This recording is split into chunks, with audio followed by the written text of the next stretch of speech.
ऐसी औलाद किस काम की, ये कैप्शन तो आपने पढ़ ही लिया होगा और आप सोच रहे होंगे कि हुआ क्या है। कश्मीर घूमने आए बेटा, बहू और एक माँ, यानी 3 लोग, एक परिवार जो है वो कश्मीर घूमने आता है। और आप जानते हैं कि इस परिवार में एक बेटा है, एक बहू है और एक माँ है। ये तीनों कश्मीर घूमने के लिए आते हैं और कश्मीर घूम रहे होते हैं, लेकिन तीसरे दिन बहू और सास में एक कहासुनी हो जाती है, यानी एक झगड़ा हो जाता है। और झगड़े किस घर में नहीं होते। और सोचिए, जब झगड़ा होता है बहू और सास में, तो ये झगड़ा क्या नया मोड़ लेता है। उसके बाद इसका, यानी इसी औरत का बेटा, आपको बता दें जिसकी उम्र 27 साल बताई जा रही है, ये अपनी माँ को कश्मीर में ही छोड़ देता है और अपनी बीवी को लेकर जो है वापस चला जाता है। और ये वापस कहाँ जाता है? वेस्ट बंगाल में। यानी एक परिवार कश्मीर घूमने आया, कश्मीर की वादियों में आया, अपनी माँ को साथ लेकर आया, लेकिन जैसे ही माँ और बहू में कहासुनी हो जाती है, चलिए बहू जो है वो पराए घर से आई है, लेकिन इसका बेटा तो अपना था ना, बेटे के साथ तो खून का रिश्ता था। और सोचिए, ये माँ इतनी ज्यादा पढ़ी लिखी भी नहीं है, इस माँ को बिना पैसे और बिना कैश के बेटा जो है वो कश्मीर में छोड़ देता है। और उसके बाद मैं आपको बता दूं कि ये वापस वेस्ट बंगाल चला जाता है। ऐसा मैं आपको बता दूं कि टाइम्स ऑफ इंडिया की एक रिपोर्ट है और उसी के हिसाब से मैं आपको ये भी बता दूं कि ये बताया जा रहा है कि ये महिला जो है वो ज्यादा पढ़ी लिखी नहीं थी। ज्यादा पढ़ी लिखी नहीं होने के बावजूद भी ये महिला क्या कर लेती, जैसे बिना कैश और बिना मोबाइल के जो है यहाँ पर छोड़ दिया है। और सोचिए, लोग कहते हैं कि बहुएं पराए घर से आई हैं, वो अपनी नहीं होती, लेकिन मुझे लगता है इस खबर के बाद कि बेटे भी अपने नहीं होते और खून के रिश्ते भी किसी काम के नहीं होते।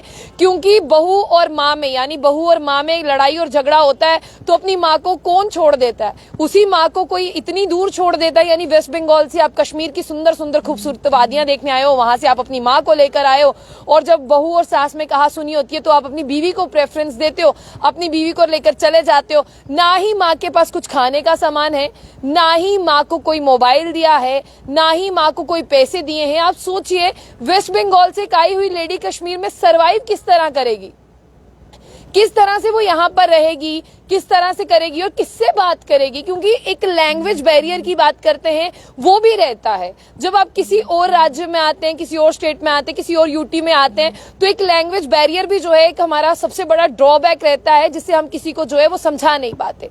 लेकिन ये वेस्ट बंगाल के कैनिंग टाउन से आया हुआ पूरा परिवार था।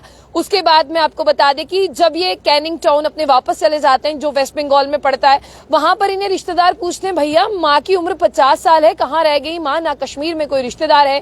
तो बार बार कहते हैं कि माँ आ जाएगी, माँ को कश्मीर बहुत ज्यादा पसंद आया।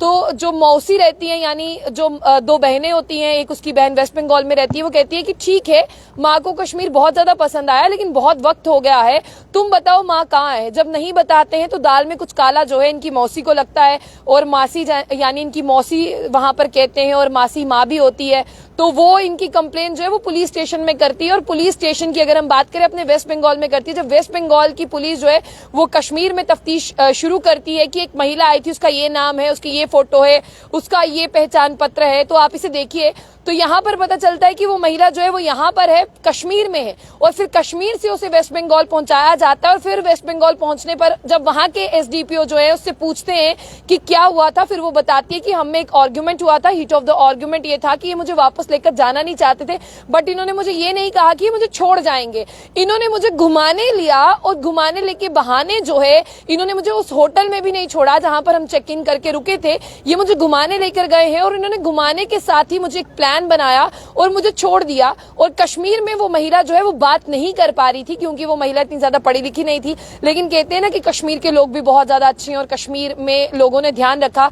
आज वो महिला जिसकी उम्र 50 साल है, वो महिला शुक्रगुजार कर रही है कश्मीर के लोगों का, कश्मीर की पुलिस का, और आपको बता दें जो एसडीपीओ हैं और वहां के, कि उन्होंने उसे ढूंढा। फाइनली वेस्ट बंगाल से आई हुई लेडी कश्मीर में रहती है और उसका वहां कोई नहीं है, कोई रिश्तेदार नहीं है। वो तो बेचारी वादियां देखने आई थी, उसे यही नहीं पता था कि ये वादियां उसकी लास्ट डेस्टिनेशन उसके बेटे नहीं बना दी थी। लेकिन आज वो अपने वेस्ट बंगाल अपने रिश्तेदारों के पास पहुंच गई है, और मैं आपको बता दूं कि बेटे और बहू को अरेस्ट किया। बेटे और बहू ने जो है वो कबूल कर लिया है कि बिल्कुल हमने जो आर्ग्यूमेंट था उसके बाद हमने ये डिसाइड किया। मेरी बीवी ने कहा कि मैं माँ को साथ में नहीं लेके जाऊंगी, तो मेरे पास यही ऑप्शन बचता था, मुझे अपनी बीवी के साथ रहना था, तो मैंने माँ को छोड़ दिया।